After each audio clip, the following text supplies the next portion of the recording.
Pongas. Tu cuenta.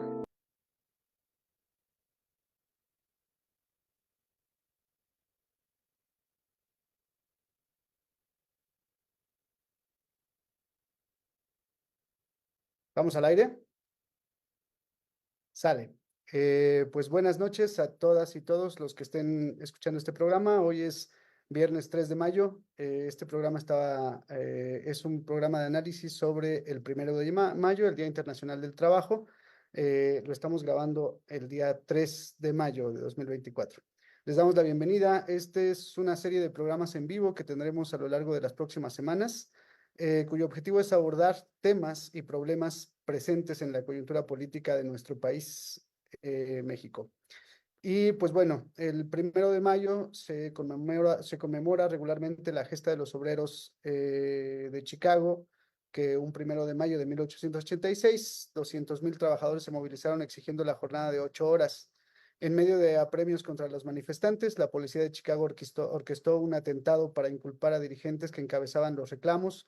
Unos fueron sentenciados a penas carcelarias, como Samuel Filden, pastor metodista y obrero textil, y Michelle Schwab, tipógrafo, mientras Albert Parsons, ex candidato a la presidencia de Estados Unidos y líder sindical, Adolf Fischer, periodista, George Engel, tipógrafo, y August Spice, director del diario socialista Arbeiter Zeitung, fueron ahorcados. A Louis Link, carpintero y artificiero, le estallaron un cartucho de dinamita en el rostro mientras estaba en su celda.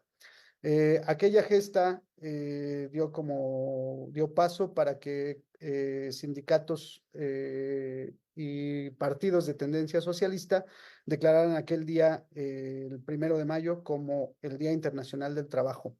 En México se celebra desde 1913 por iniciativa de Álvaro Obregón, pero fue asumido por Plutarco Elías Calles hasta 1925.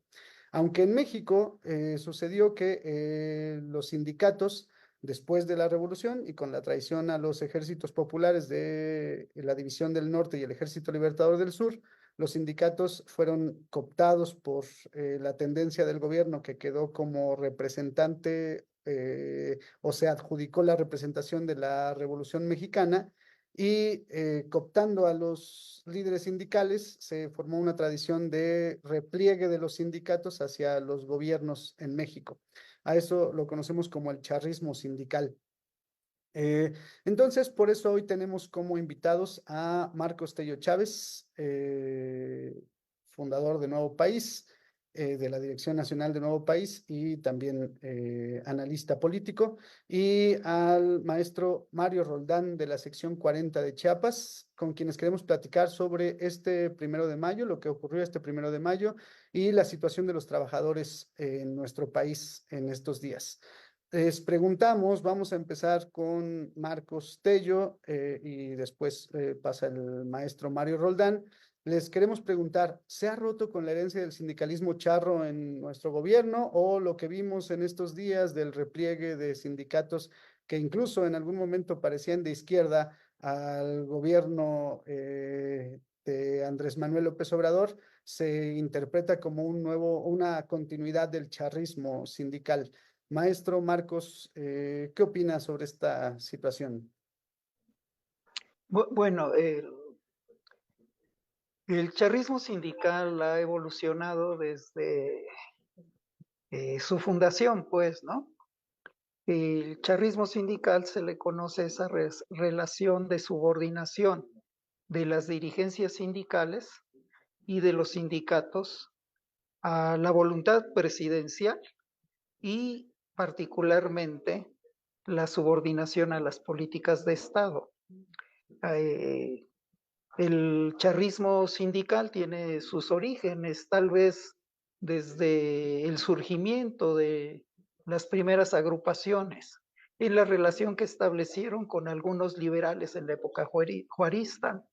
De esos liberales el más avanzado era Ponciano Arriaga, pero también la vamos a encontrar en otros momentos dentro del propio porfirismo. En los arranques, en 1872, por ejemplo, en que se fundan algunas organizaciones de trabajadores, donde se empiezan a perfilar relaciones con los liberales que más adelante se van a desarrollar en el marco de lo que conocemos como el porfiriato, ¿no? Que va a suceder años después, a 1872. Durante los primeros años del siglo XX, hay un conjunto de manifestaciones muy importantes, incluso de insurrecciones, que van a influir en el gobierno para desarrollar algunas iniciativas, la formación de cámaras de trabajo en la Ciudad de México. El porfirismo da una respuesta, pues, que tiene que ver con atención a ciertas demandas obreras, pero también desarrolla una estrategia contrainsurgente de represión. Vamos a encontrar otros periodos, uno bastante dramático, que es la formación de los batallones rojos bajo inspiración carrancista y de algunos dirigentes amarillos, como se les conocía en ese tiempo, entre ellos el doctor Gerardo Atl. ¿Sí? Este episodio dramático tuvo que ver con la formación de batallones que dispararon contra el zapatismo. Esa herencia no se superó, esa tendencia está presente. Hay un sector de la dirigencia sindical e incluso sectores de la propia clase obrera que participan de este tipo de posturas reaccionarias, de posturas de carácter criminal, hablando en términos de clase. Eso es una herencia que carga el sindicalismo charro. Fidel Velázquez es un ejemplo claro de esto, ¿sí? Él tenía palabras luego muy directas para mencionar que ellos nunca iban a soltar el poder, lo habían ganado a balazos o a chingadazos, como decía, y solamente lo iban a soltar de esta manera. Creo que esta tradición, lo voy a explicar más adelante, sigue presente. El charrismo sigue presente en nuestro país y una manifestación de este charrismo la vimos el 1 de mayo. La hegemonía en las manifestaciones de trabajadores el 1 de mayo fue del charrismo, es decir, del sindicalismo oficial, que contó con el aval, ¿sí? La connivencia y la complicidad del Poder Ejecutivo.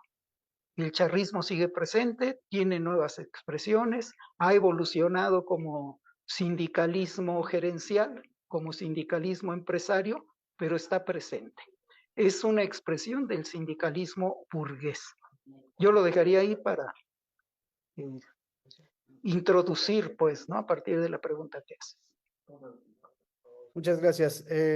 Maestro Mario, desde la CENTE, ¿cómo se percibió este 1 de mayo en relación a esta tradición que menciona Marcos, en relación a el acercamiento de algunos sindicatos al gobierno mexicano? ¿Cómo perciben ustedes esta situación de lo que ocurrió en esta semana en nuestro país?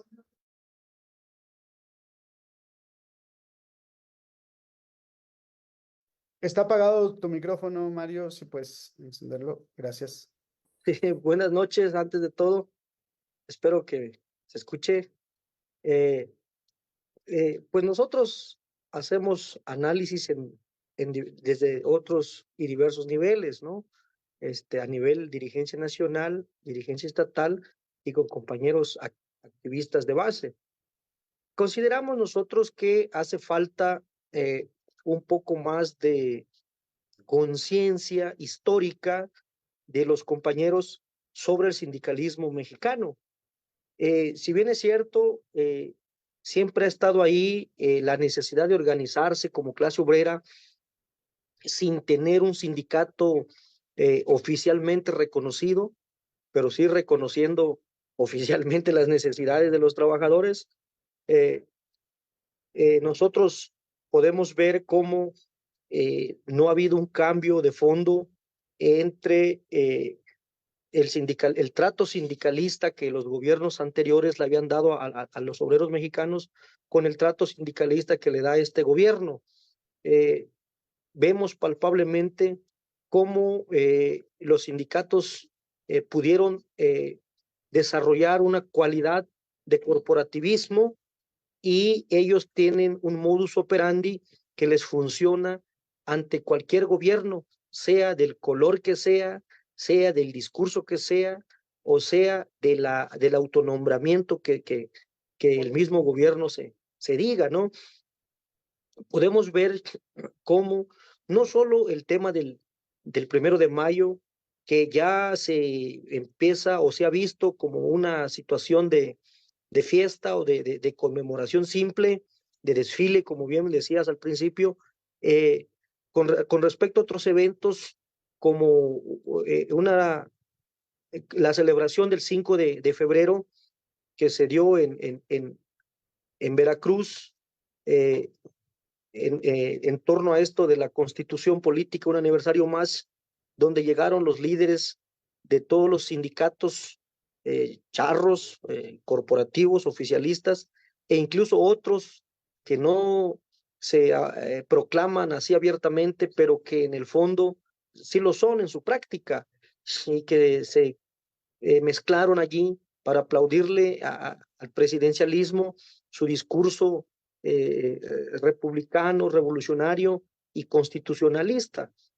Hoy lo que podemos ver es que en su enorme mayoría la clase obrera ve el 1 de mayo como una oportunidad de, de conmemoración, así de simple y sencillo, sin conciencia histórica del sindicalismo, porque estamos viendo nosotros que avasallan, hoy perpetran, hoy nos agreden, y estas dirigencias sindicales que se tornan supuestamente democráticas por allí, por la reforma laboral que hubo, que se promulgó el 2 de mayo del 2019, donde a partir de este gobierno se acababa el charrismo, la antidemocracia, que el voto universal, cuando vemos en la práctica que es la misma situación con los gobiernos prianistas y que es la misma actitud de las dirigencias sindicales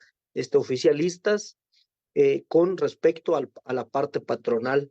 Y pues sí, reconocemos que en la parte de la democracia, de la disidencia, en la parte de la coordinadora, como cualquier disidencia dentro de otro sindicato, pues hay una crisis de dirección de nosotros mismos, ¿no? De los obreros. Hay una crisis de dirección que no nos permite amalgamar esas fuerzas para romper con lo tradicional, para hacer del 1 de mayo más que un desfile, sino toda una jornada de protestas, pero independiente, y que no hemos podido lograr. Pero que a pesar de toda esa camisa de fuerza que nos ponen, hemos ahorita logrado trascender con acuerdos hacia una movilización auténtica en esta jornada de mayo, hablando como coordinadora nacional. Eso sería mi primera participación. Muy bien. Bueno, el 1 de mayo se conmemoran las luchas de la clase obrera por defender sus demandas o incrementar sus derechos laborales. Esta es uno de los elementos principales del 1 de mayo. En este sentido, en México, ¿cómo estamos en el balance de los derechos laborales de los trabajadores?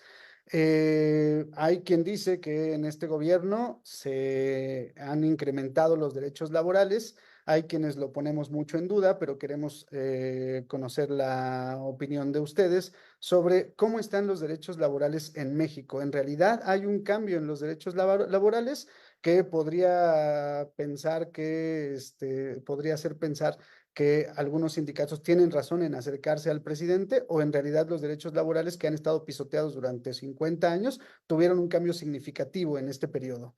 Queremos saber qué opinan al respecto. Maestro Marcos, ¿nos da su opinión, por favor? Bueno, las reformas, pues, ¿no? La política reformista de la burguesía se hizo muy explícita en la parte final de la Revolución Francesa y durante los primeros años del siglo XIX. Hubo toda una discusión entre los liberales. La discusión tenía que ver con el cómo podía incluirse la revolución, es decir, el cambio, en la marcha cotidiana del régimen burgués. O sea, cómo dominar la revolución. Y se creó en ese tiempo lo que se llamó el liberalismo social, que hoy está de moda otra vez, ¿no? Salinas lo relanzó Y en la actualidad el bienestarismo que practica el gobierno no es más que liberalismo social. O sea, en ese contexto, las reformas tienden a estar presentes. Aquí la discusión tiene que ver con cuál es el significado político global de estas reformas, pues, ¿no? De si contribuyen al proceso de liberación, de superación de la explotación de la fuerza de trabajo, o tienen que ver más bien con estrategias de contención.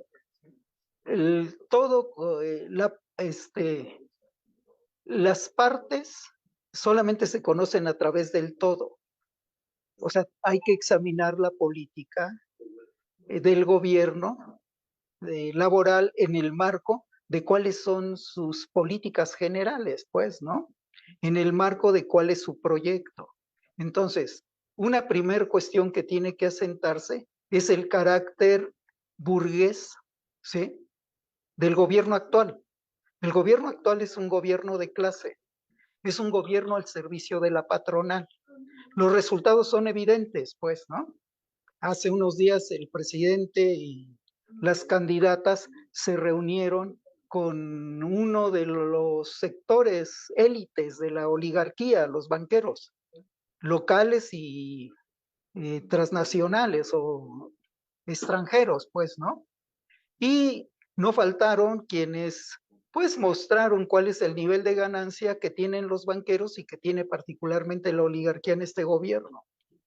O sea, el gobierno actual ha estado trabajando para garantizar las ganancias de la clase capitalista. El gobierno actual ha estado trabajando para garantizar el control de la clase trabajadora. Aquí hay elementos muy concretos. Se ha hecho gala de todo un conjunto de señalamientos sobre los avances en términos salariales de la clase trabajadora. Particularmente es claro que los niveles salariales de quienes ganaban entre 1 y 2 salarios mínimos crecieron. Eran parte de los acuerdos que precedieron la firma del TEMEC. O sea, esto ya lo habían acordado. Incluso las sumas, las unidades de medida, para sustituir el criterio de usar el incremento del salario mínimo para manejar los incrementos de las jubilaciones, todo esto había sido pactado de antemano, pues,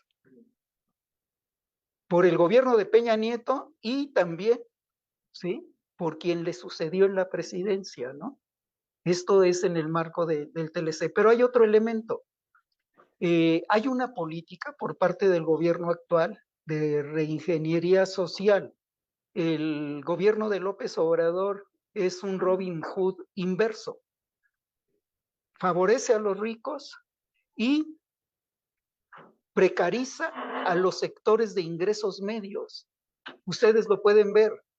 La gente que gana entre 3 salarios mínimos hacia adelante ha sufrido un proceso de precarización, de compactación o de estancamiento de sus niveles salariales. Esto repercute directamente incluso con los sectores que aparecen como beneficiados. ¿Por qué las y los mexicanos no existimos individualmente? Existimos en grupos, en familias, existimos en redes económicas. Los ingresos del sector medio, de la clase trabajadora, sirven también para trasladar recursos al sector que se encuentra en los niveles más bajos de la escala salarial. Hay otros ejemplos, no me voy a detener, voy a poner solo uno, que tiene que ver con la situación de la niñez, de los niños que están en la órbita laboral, en la órbita del trabajo. No me refiero a los que ayudan en su casa, me refiero a gente, a personas, infantes, que entran en una relación salarial, laboral, aunque sea una relación salarial deformada. Por ejemplo, se dice que, aquí tengo el dato de lo que estoy hablando, ¿no? Se dice que había había en el 2018 3.130.000 niños trabajando. En 2024 hay 3.700.000. Creció el 18%. También podemos ver el mapa de la pobreza. Por eso hay un mito en este asunto de que la pobreza se ha superado en en la lógica que plantea el gobierno. El promedio general, ¿sí? Hablando a nivel nacional de la cantidad de los niños que están trabajando, viendo el conjunto, es del 11 al 13%, si vemos el promedio general.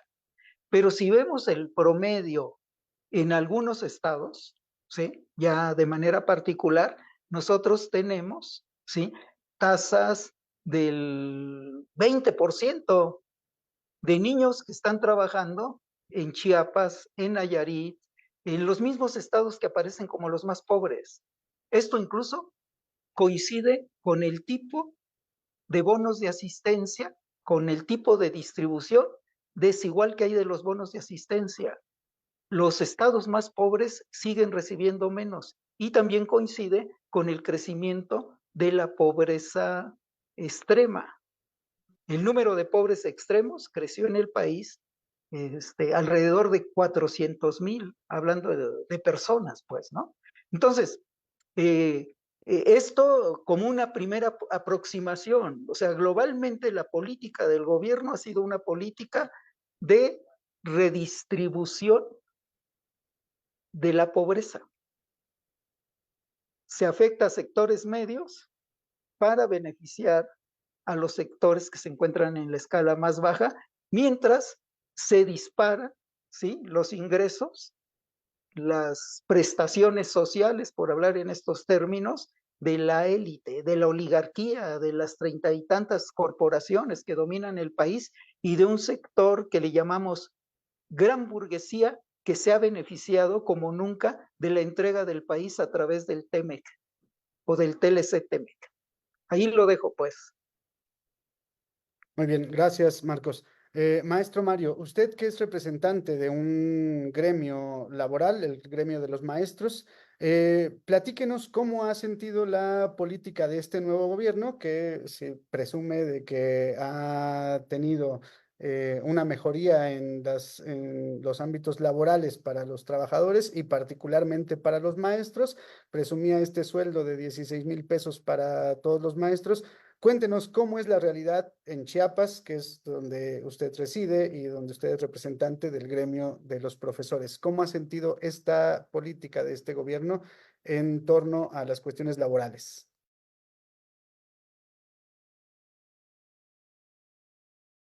Otra vez su micrófono, maestro. ¿Cierto? Creo que tendremos que hacer algunas comparaciones, analogías, hasta burdas, ¿no? Yo creo que el neoliberalismo, capitalismo es un virus que se tiene que ir perfeccionando para ellos y lo han logrado, porque yo quisiera mencionar aquí que en México carecemos de una auténtica central obrera clasista, independiente, no la tenemos. Existe la CTM, pero sabemos que nació congénitamente, eh, ¿cómo se dice? Cuando nacen pegados, ¿no? Eh, mellizos, gemelos al gobierno. Fue creada para esto, ¿no? Con la dirección de don Fidel.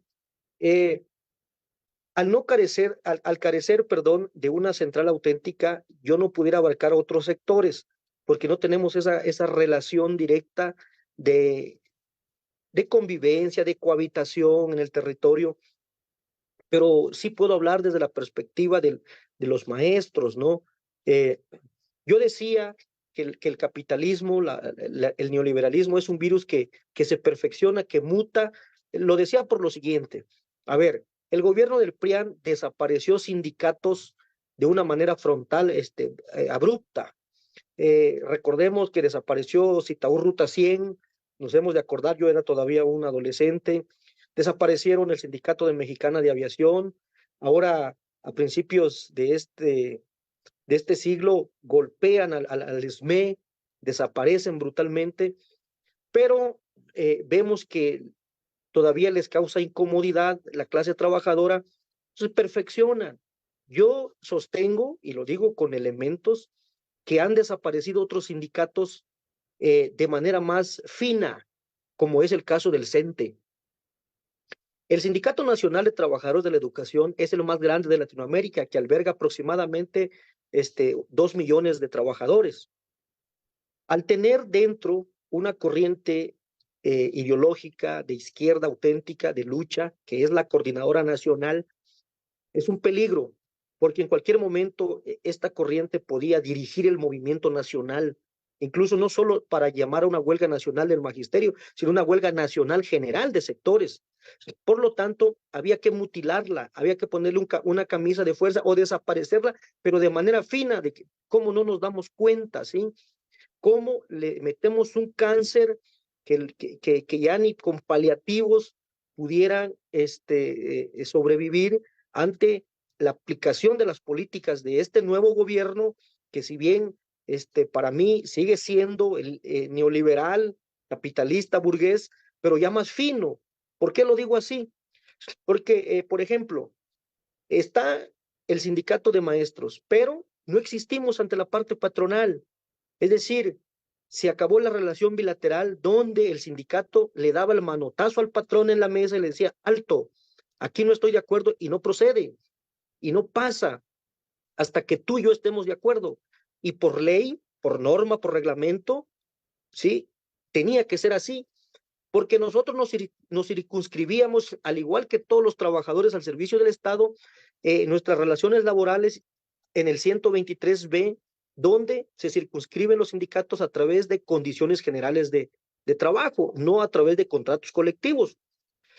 Ahora bien, el gobierno peñista, con su política de aislamiento al sector magisterial, que le dio continuidad al gobierno obradorista, pues nos generan un régimen de excepción laboral. Nuestra relación obrero-patronal la sacan del 123B y lo llevan al tercero. Un artículo que era exclusiva y eminentemente de carácter filosófico pedagógico, ¿sí? Que allí se normaba el tema del modelo educativo, del carácter filosófico y legal de nuestro sistema de educación. Hoy allí nos encajan la relación laboral y desarrollan leyes secundarias que vinieron a golpearnos. Por eso cuando preguntas, en este gobierno hemos progresado en derechos, hemos adquirido mayores y mejores condiciones laborales y sindicales, la pregunta es rotundamente y categóricamente no. Al contrario, hemos retrocedido 30 años con relación a nuestros derechos sindicales y laborales. Prueba de ello es que, por ejemplo, nos han afectado en las cadenas de cambio a los maestros de educación básica, que de cada ciclo ahora lo promueven a cada 2 ciclos y con una condicionante de que tu director, supervisor o jefe inmediato no te haya levantado una nota por gusto, porque por gusto lo levantan así, porque se les pega la gana, no regula nada el que te levanten o no, o sea, no hay una condición, no hay unos criterios, es la voluntad del jefe inmediato. Asimismo, todos los procesos de ascensos, escalafonarios, verticales, horizontales, lo maneja la parte patronal exclusivamente y no le informa nada a la parte sindical, porque la misma ley dice que el sindicato es un simple observador, si quiere y si no, pues que no llegue ni a observar. Lo mismo pasa con el tema de la distribución del tiempo. Recordemos que antes de Peña Nieto, el calendario escolar era la distribución de los días de la jornada laboral de acuerdo a una concertación entre el sindicato y la Secretaría de Educación. Hoy el sindicato dejó de existir para eso.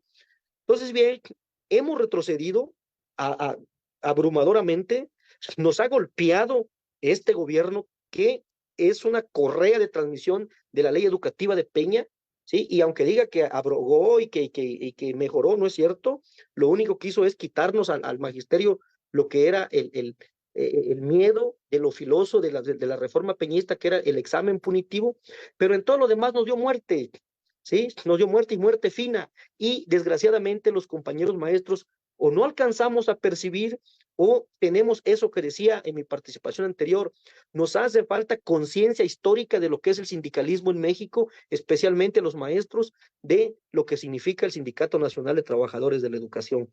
No hemos progresado, hemos perdido derechos.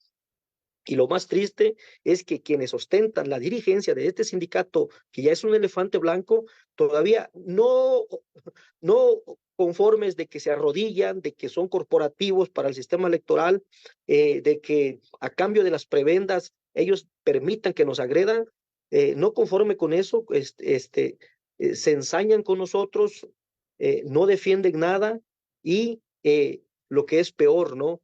Son los fiscales del Estado, son los fiscales de la parte patronal, son los que nos ponen dedo, aquellos que salimos a luchar para que la parte patronal nos reprima, nos agreda y nos tenga sometidos con estas leyes secundarias y este régimen de excepción que nos impuso Peña y que mantiene este gobierno precisamente para eso, para que no protestemos, para que no podamos dar la batalla en el marco de la aplicación de estas políticas que siguen siendo neoliberales. Muy bien, muchas gracias, maestro Mario, por esta reflexión. Bueno, ya vamos a entrar a la segunda parte y final de esta entrevista. Y bueno, yo quiero preguntar, hace rato Marcos hablaba sobre la visión general. En cuestiones de visión general, ¿el proyecto de este gobierno tiene algo que ver con mejoras en cuestiones del mundo del trabajo, que es el tema que estamos abordando por el Día Internacional del Trabajo? ¿O hay alguna batería de propuestas que pudiera rebasar a este gobierno, que pudiera dar una alternativa a este gobierno en cuestiones laborales? En términos generales, hablando de proyectos, ¿cómo ve usted esta situación, maestro Marcos? Yo decía al principio que el tema de las reformas es algo congénito a los regímenes liberales, que es parte de su validación sin cambiar el fondo. Hay un refrán que reza cambiar todo para no cambiar nada, ¿no? O que todo cambie para que todo siga igual, decían en algún momento. También eso, ¿no? Esta frase de un italiano. Entonces, del gato pardo, pues es el gatopardismo. El gatopardismo, exactamente. Entonces, no se puede decir que no haya habido algunas políticas, algunas medidas que sean, digamos, benéficas, ¿no? Claro que para este sector que se encuentra en la escala más baja, ver incrementado su salario es benéfico, ¿sí? O sea, esto es benéfico, no se puede negar, pues, ¿no? No se puede negar que el incremento de los salarios de los trabajadores de apoyo en el sector educativo, que los equipara casi o los iguala con los salarios de los profesores, no se puede negar que eso es benéfico para ellos, aunque los maestros también tienen todo el derecho de reclamar un incremento del 100% de aumento salarial porque su responsabilidad y su profesión particular requiere una recompensa salarial más elevada, pues, ¿no? Esto es, digamos, del sentido común, ¿sí? Esto, digamos, son cuestiones que no se pueden negar, ¿sí?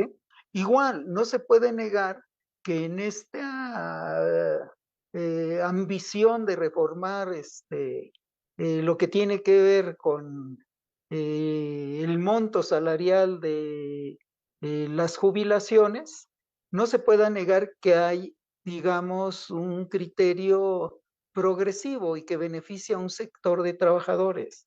El problema es en qué contexto, o sea, cuál es la finalidad general de todo este movimiento, ¿sí? Es un movimiento que rompe con las inercias que traemos de un régimen político que se levantó como un régimen reaccionario, o sea, que se levantó contra los revolucionarios, ¿no? Magón era parte de eso, Villa, Zapata.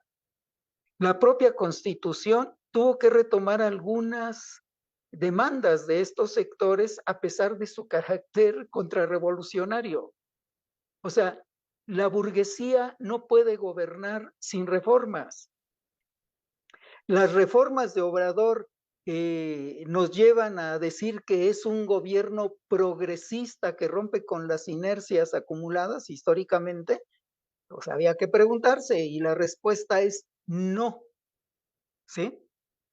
La estructura del trabajo se mantiene. En México el 54%, ¿sí? Según sus datos, no los míos, ¿sí? El 54% es clase trabajadora informal, ¿sí? Es falso que la clase trabajadora hoy gane 16,000 pesos. Ni siquiera los maestros de base. Aquí estuvo en el programa otro compañero, maestro, que se encarga de estar investigando estas cosas y hablaba claramente de que, bueno, si se sacan los cheques se va a ver que es mentira. Se crea una falacia. Incluso en parte se crea una falacia de que ahora las jubilaciones, ¿sí?, van a rondar los 16,000 pesos para todo público, pues, ¿no? Con algunos ajustes para los que ganan un poco más. Son falacias. Son también expectativas que difícilmente se van a cumplir. O sea, bueno, yo traslado recursos que tienen capturadas las AFORES, ¿sí? Recursos no reclamados por trabajadores, 40,000 millones de pesos, para crear un fondo semilla. Lo demás lo completo con las ganancias de algo que nadie sabe si va a tener ganancias, pues, ¿no? De entrada no camina, ¿no? O sea, el Tren Maya medio camina, ¿no? La refinería esta pues ya se inauguró, pero no produce, ¿no? Es como luego las tomas de agua, que las conectan ahí, les conectan una manguera, sale agua, y pero no hay agua, pues, ¿no?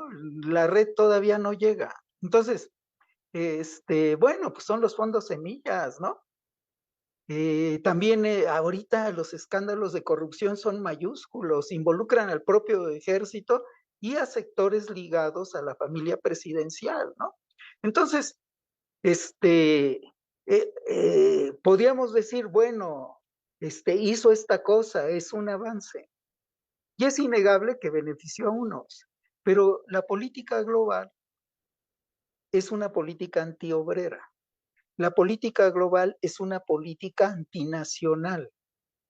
La clase obrera está colocada en un proyecto de país que tiene que ver con una economía de enclave, es decir, con la instalación de empresas, ¿sí?, emprendimientos que están en función de los intereses de potencias extranjeras y de una oligarquía, de un puñado de empresarios que no tienen intereses nacionales más que las de robarse todo lo que hay. Tenemos el problema del agua. El problema del agua es un problema central en un proyecto productivo nacional, ¿no?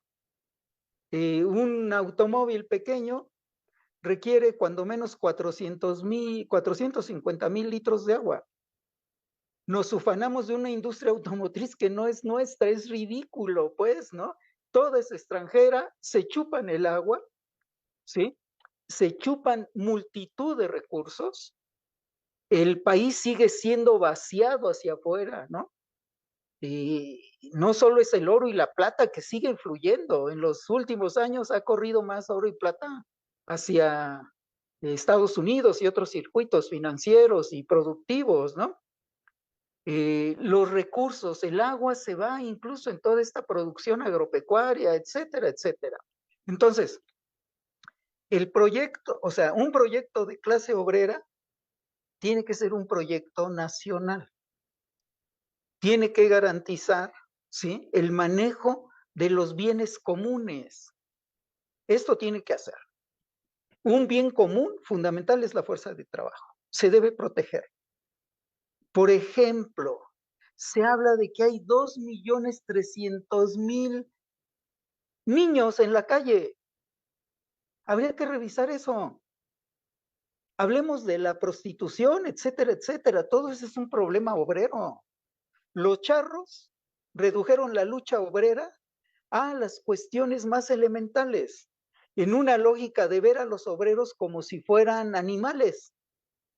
¿Cuántos granos comen? ¿Qué les doy para que sean más productivos? ¿Cómo los tengo ahí entretenidos en 1000 cositas? Y pierden de vista los problemas fundamentales de su propia clase. Esos niños son clase obrera. Esos niños que trabajan son clase obrera. Esos trabajadores informales son clase obrera. Eso que se roban de México es de nosotros y de nosotras, ¿sí? Entonces, el problema obrero no es el problema del salario mínimo y del contrato colectivo solamente. El problema obrero es quién conduce el país. Si los que producen la riqueza de cualquier manera, ¿sí? Como trabajadores de los servicios, como profesores, como obreros de la gran industria, como campesinos, etcétera. El problema es quién debe conducir este país. Si los que producen o los que maman, ¿sí? El resultado del trabajo ajeno. Los que maman del saqueo de los bienes comunes de México. El problema obrero es el problema del agua. No hay agua. ¿Sí? Es el problema obrero. Porque los más afectados siguen siendo las clases trabajadoras. Pero bueno, ahí lo dejo. Muy bien, gracias, Marcos. Maestro Mario, en su última intervención nos hablaba de que el Sindicato de Trabajadores de la Educación pues está en una situación de sumisión casi absoluta hacia el gobierno, lo cual no es extraño porque lleva varias décadas haciendo esto. Pero ustedes en el último Congreso de la CENTE llamaron a un paro nacional. Eh, ¿Nos puede contar cuál es la propuesta de la CENTE con este paro? ¿Cuál es su interpretación del momento histórico? Me imagino que llaman a un paro porque no están de acuerdo con la política laboral del actual gobierno, no están de acuerdo, se les ha atendido sus demandas, las demandas que tenían. Y si esto representa un momento de disputa, si van a ir por alguna especie de disputa por el sindicato nacional, alguna cosa que incluya este paro que tienen ustedes desde la Coordinadora Nacional de Trabajadores de la Educación, que nos cuente un poco más sobre esto, profesor. Ahora sí ya me acordé del micrófono. Deberíamos ir a la disputa. En mi concepción personal, deberíamos ir a la disputa, no solo de los espacios sindicales, deberíamos ir a la disputa de la conducción del país, porque la Coordinadora Nacional tiene como gran estrategia tres ejes, ¿no? Democratización del CENTE, democratización de la educación y democratización del país. Por lo tanto, tenemos que ir a la disputa de todo, ¿no? Sin embargo, habría que hacer una reflexión amplia porque nosotros tenemos principios rectores y también tenemos diferentes interpretaciones de ellos que nos mete y nos empantana sobre el si ir o no ir. Pero independientemente de eso, creo que el sexto Congreso Nacional Extraordinario que se celebró el pasado 26, 27 y 28 de abril, que tiene como uno de los principales resolutivos el llamar a un paro indefinido nacional a partir del 15 de mayo con una concentración en la Ciudad de México y réplicas en los estados, tiene por objeto tratar de ver si en esta última recta de la coyuntura electoral el presidente puede entender la necesidad de resolver de manera práctica los planteamientos que le pusimos en un pliego petitorio que se le entregó el 1 de abril. Yo quiero retroceder tantito y como parte de la discusión, nosotros analizamos el hecho de que durante el año 2019 y 2020, 2 años completitos, desarrolló 18 mesas de trabajo con nosotros. Y en esas 18 mesas de trabajo, el presidente resolvió casi nada. Podría decir que el 1%, que fue reinstalar a una serie de compañeros, pero que cuando los reinstaló, al poquito, ¿no? Los volvieron a cesar, sobre todo en el estado de Jalisco, donde estuvo el grueso de este fenómeno. De allí en adelante no se resolvió nada. Entonces, en la nueva etapa de negociación, que parte del 1 de abril, a la fecha, no han resuelto nada, ni siquiera los cesados, no han reinstalado ninguno, menos que hablen de la abrogación de la reforma educativa, de la reforma de pensiones del 2007, la ley del ISSSTE, y de todos los demás problemas que le hemos puesto. No ha resuelto absolutamente nada, ¿sí? Por eso, cuando preguntabas, sí, hemos avanzado con este gobierno, porque lo pregona, dice, no, es que ahora sí, el sindicalismo, los obreros, los trabajadores. No es cierto. Hay que ponerle especial atención a la táctica de este gobierno. Y su táctica es, al pueblo, dile lo que quiere escuchar, ¿sí? Y como lo digo yo, que soy el presidente y que me ven con mis zapatos viejos y mis 200 pesos en la cartera, me van a creer, ¿sí? ¿Y qué dice? No, los maestros están felices, ganan muchísimo, ya les aumenté, ¿sí? Me quieren mucho, son felices. Y nosotros decimos, ponerle atención, ¿por qué? Porque una cosa es el discurso y otra cosa es la realidad que le podemos preguntar al compañero.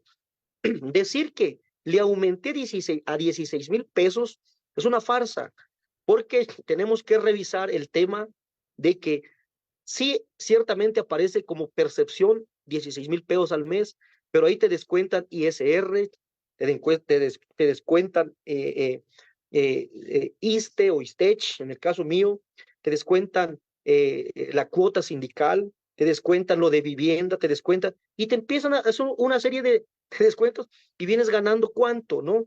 ¿Sí? Vienes ganando, si mucho, 6,000 pesos quincenales. Entonces, no es como lo dice el presidente, ¿sí? No es una realidad su discurso. Hoy nos va a salir con que les voy a aumentar tanto, pero una trampa de traer, ¿sí? Como el tema de los 16,000, que si bien es cierto, pudo elevar el salario de los compañeros maestros de apoyo a la educación, trabajadores de apoyo a la educación. No fue así para los maestros que tienen una categoría específica, ¿sí? Donde pudieron haber elevado su salario.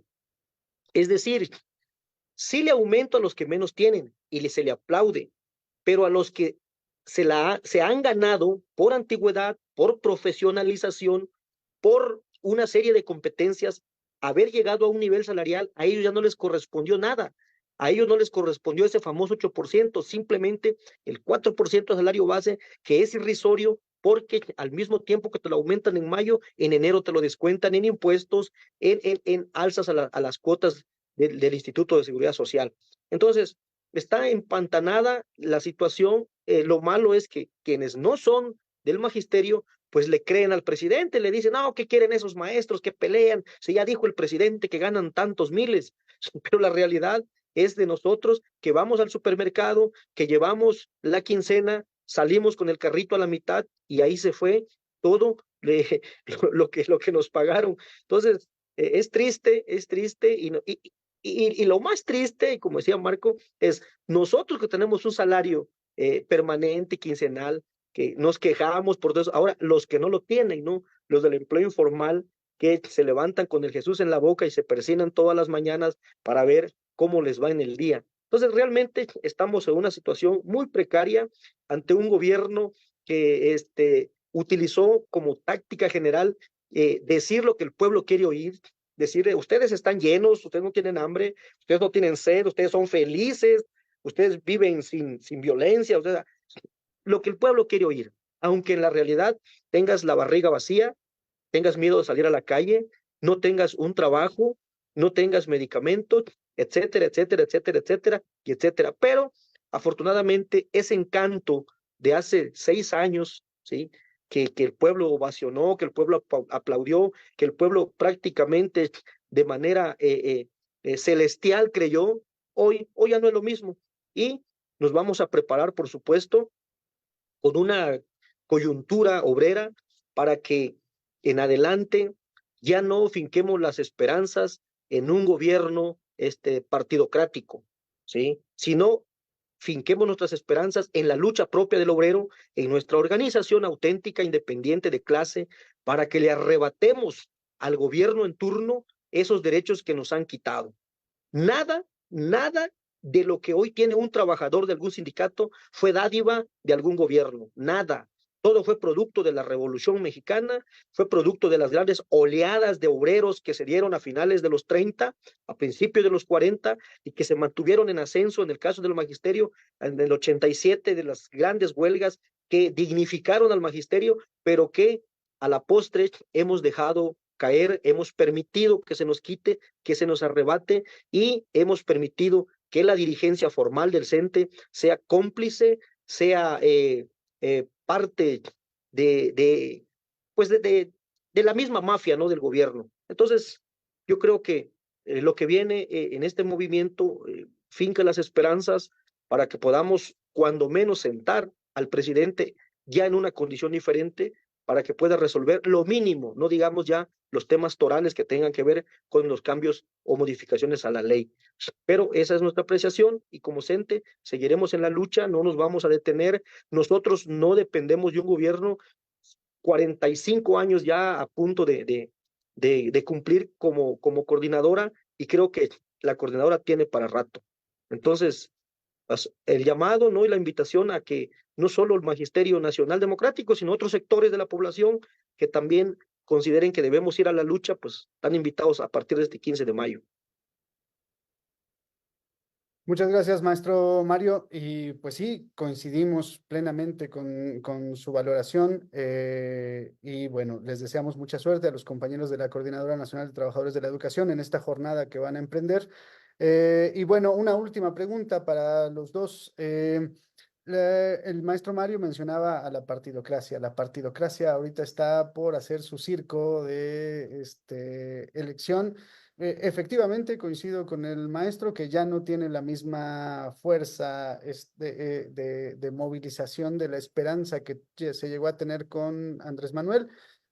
Yo también soy de la opinión de que Andrés Manuel decepcionó a una buena parte de la población, aunque hay otra parte que, como dice Marcos, la parte más baja de la pirámide tiene algunos agradecimientos por algunas cosas que le son dadas. Pero bueno, tenemos otra situación, ya no es la misma de 2018, y en este contexto en el que van a hacer el circo de la elección, ¿qué perspectiva hay? ¿Qué podemos hacer? ¿Qué panoramas se vislumbran desde el mundo del trabajo, desde los maestros, desde los pobladores, desde organizaciones sociales que hemos estado luchando desde hace muchos años? Hoy los progresistas dicen, ¿y dónde estaban en 2012? Nosotros estábamos dando la pelea, ¿no? No estábamos esperando ningún candidato, hemos estado desde hace mucho tiempo dando la pelea. En este momento, ¿qué perspectivas hay, maestro Marcos, frente a esta simulación que se viene otra vez en junio? Bueno, tú manejas algo que provoca, ¿no? A decir algo más, pues, ¿no? Pues, ¿dónde estaban ellos, no? En el 68. ¿Dónde estaban en el 71? En el caso de Obrador, ¿dónde estaba en el momento del fraude electoral contra Cuauhtémoc Cárdenas, no? Estaba en el PRI, ¿no? Esto lo digo porque sí es muy recurrente que gente que fue a votar ayer, por decirlo, cree que ya cambió la historia, ¿no? Entonces, hay un conjunto de hechos, no se trata aquí de palabras, ¿no? El dato y el hecho, pues mata el relato, pues, ¿no? El presidente tiene un relato a partir de datos fantásticos, de los suyos, ¿no? Entonces, hay un hecho concreto y evidente. en este proceso electoral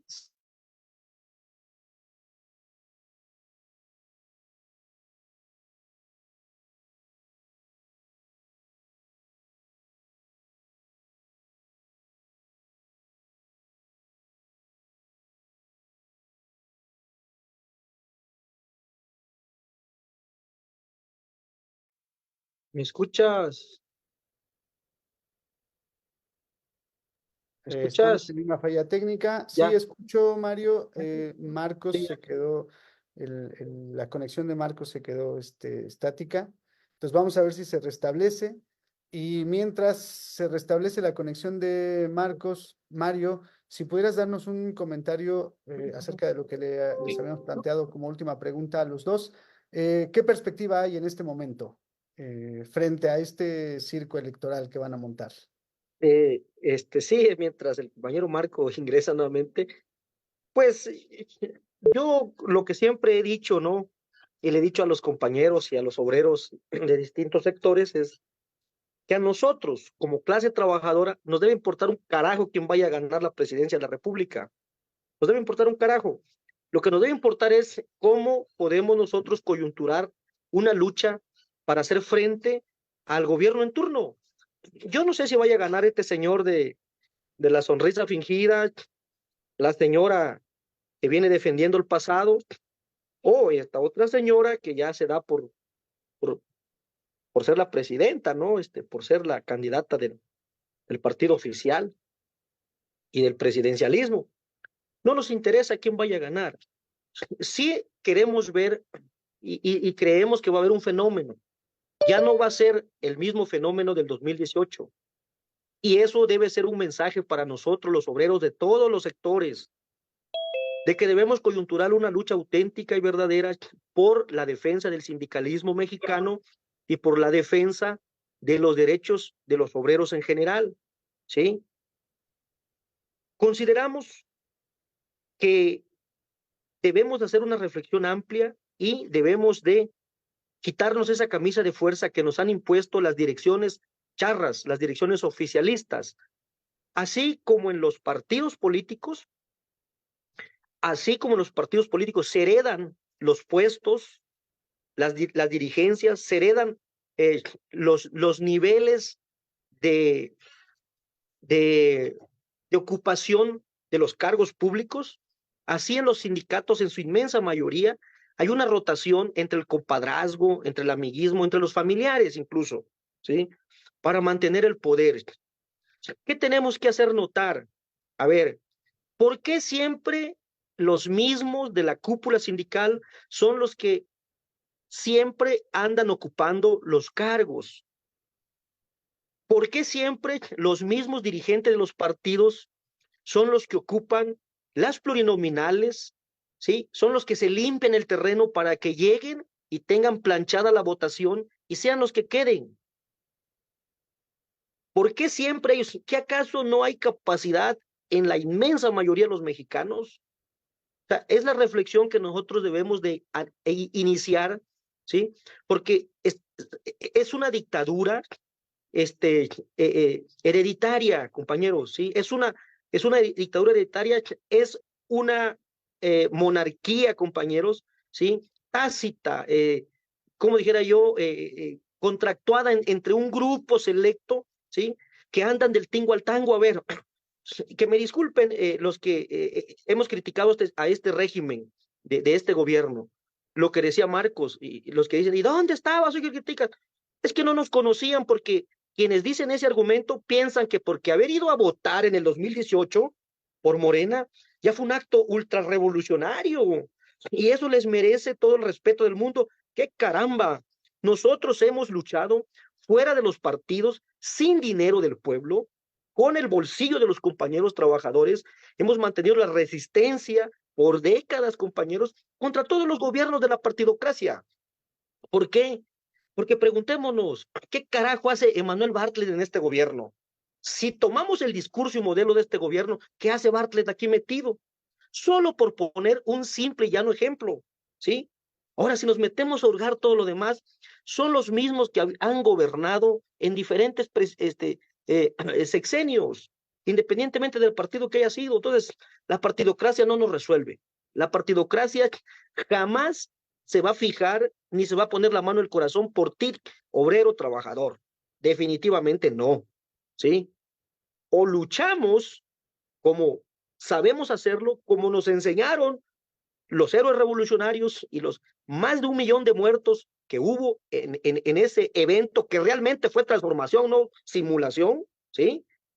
Si no nos guiamos de esa enseñanza y vamos aprendiendo la historia del sindicalismo en México, créanme, compañeros, que dentro de muy poco los demás sindicatos, los demás sectores al servicio del Estado van a estar como el elefante blanco, que solo están para mirar, que solo están para aplaudir y que jurídicamente no existen. Y no hay quien meta la mano por las agresiones que le hagan a sus compañeros de su sector.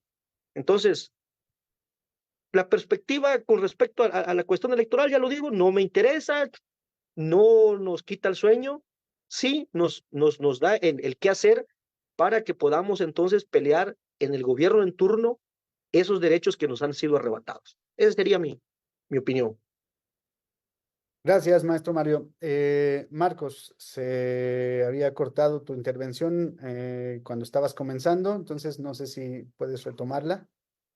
Pues sí, a manera de conclusión, en Exacto. esta competencia electoral van dos grandes bloques de familias oligárquicas, de redes oligárquicas. La oligarquía no es solo las 34 o si quieren menos familias que dominan la economía mexicana. La oligarquía opera en redes, opera en familias, incluye incluso a la cúpula del ejército, incluye a las cúpulas de la delincuencia organizada, incluye a las cúpulas de su intelectualidad. Entonces, ¿quién va a la pelea? Dos grandes bloques de mafias, de las mafias del poder, pues así las bautizó el señor presidente. Ellas son las que van a la pelea. ¿Cuál es su programa? El mismo programa, tienen el mismo programa. Ustedes revisen. Nada más la diferencia es entre 2 pesos más, 2 pesos menos. Es la misma competencia entre quién es más o menos corrupto, quién es más o menos ratero, porque las pruebas son contundentes. Alguna gente dice, pues es que hay que votar por el mal menor, pero yo no sé cuál sea el mal menor, pues, ¿no? Cuando son el mal mayor para este país, ¿no? ¿Qué hay que hacer frente a ellos? Pues rechazarlos, repudiarlos. De entrada, para iniciar esto, pues hay que ir y escribir cualquier cosa, bueno, no cualquier cosa. Asamblea Constituyente, por ejemplo, ¿no? Sí, nuevo país, en la boleta. Hay que anular el voto. Hay que apoyar a los que están llamando a la abstención consciente, activa, ¿sí? Eso hay que hacer y hacer la denuncia de lo que son.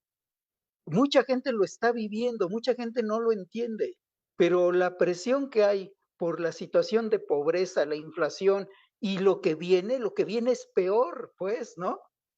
Y los personajes, las personajes que están ahí, ¿sí?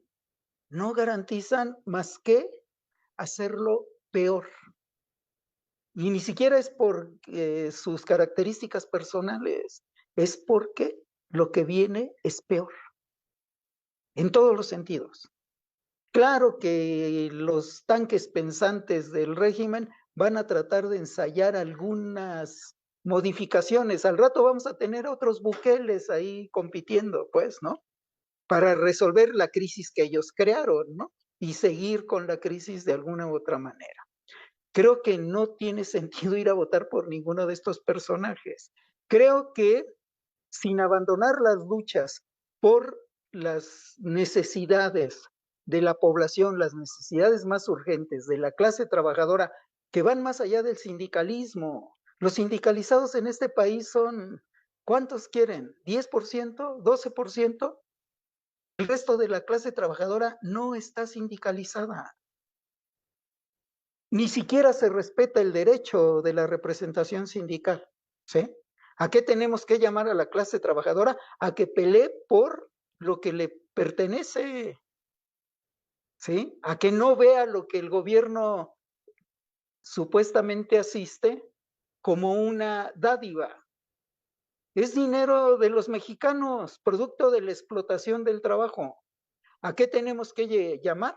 A que la gente se prepare para un cambio revolucionario, para sacarlos del gobierno, para crear un proceso de gobierno ciudadano, indígena y popular. Eso necesitamos. Y eso hay que planteárselo a la clase trabajadora y que la clase trabajadora se organice como tenga que organizarse. En algunos lados se tiene que organizar hasta clandestinamente. No hay libertades en este país, ¿no? O sea, los despidos, la persecución, la difamación está a la orden del día. Hoy están operando a todo vapor los organismos de espionaje, de inteligencia. Que este gobierno ya no espía, pues no sé quién se lo puede creer, solamente el más ingenuo, ¿no? Al señor presidente le pegan el Pegasus en la nariz y no lo puede oler, ¿no? Entonces, ¿qué hay? Prácticamente en proceso una especie de guerra, de terrorismo contra el pueblo, ¿sí? Que es múltiple, es violencia múltiple, simbólica y directa, ¿sí? Que se usa para amedrentar a la gente, que se usa para hacer clientelas y que se usa para que las dádivas aparezcan como producto de la voluntad del Señor y no como producto de una estrategia contrainsurgente. Hay una estrategia contrainsurgente que hay que hacer, pues dar la lucha política, ¿no? Y para eso hay que organizarse, hay que crear uno u otros partidos, no electoreros, no dedicados a ver cómo consiguen dinero para alimentar las fortunas personales, porque esos señores son burgueses. Los dirigentes de los sindicatos son burgueses, no son burócratas. Luego, como alguna corriente de izquierda dice, es que la burocracia sindical es la burguesía enquistada en las representaciones de los trabajadores. Son burgueses por sus maneras de vivir, por sus hábitos, por sus gastos, por su soberbia y por su despotismo. Son burgueses y tienen que caer. Eso es todo. Bueno, pues les damos las gracias a Marcos Tello, al maestro Mario Roldán de la sección 40 de la CENTE. Y pues bueno, terminamos con este programa. Esperamos que lo repliquen, lo pongan en sus redes sociales, lo compartan. Va a ser una serie de reflexiones en estas próximas semanas. Vamos a estar tocando varios puntos también que tienen que ver con una crítica al momento actual, porque nos parece realmente preocupante estas farsas de la partidocracia que se presentan como si fueran una salida real de solucionar los problemas de la gente, y nosotros afirmamos que esto no es así y que necesitamos una salida que nos involucre a todos en una participación mayoritaria para transformar revolucionariamente este país. Bueno, estaremos dando estas opiniones que tienen que ver con eso, con una parte de análisis de la situación que estamos viviendo y también con algunas propuestas que vendrán un poco más adelante. Entonces, los invitamos a compartir estos programas y por el momento nos despedimos. Gracias, maestro Mario. Gracias, Marcos. Y nos vemos. Gracias, Alfredo. Gracias, Gracias Alfredo, y a todos a quien los. nos escucha y nos ve. Nos Dale, vemos. Hasta luego. saludos, nos vemos a la próxima. Saludos, Gracias. saludos a todos y al equipo técnico.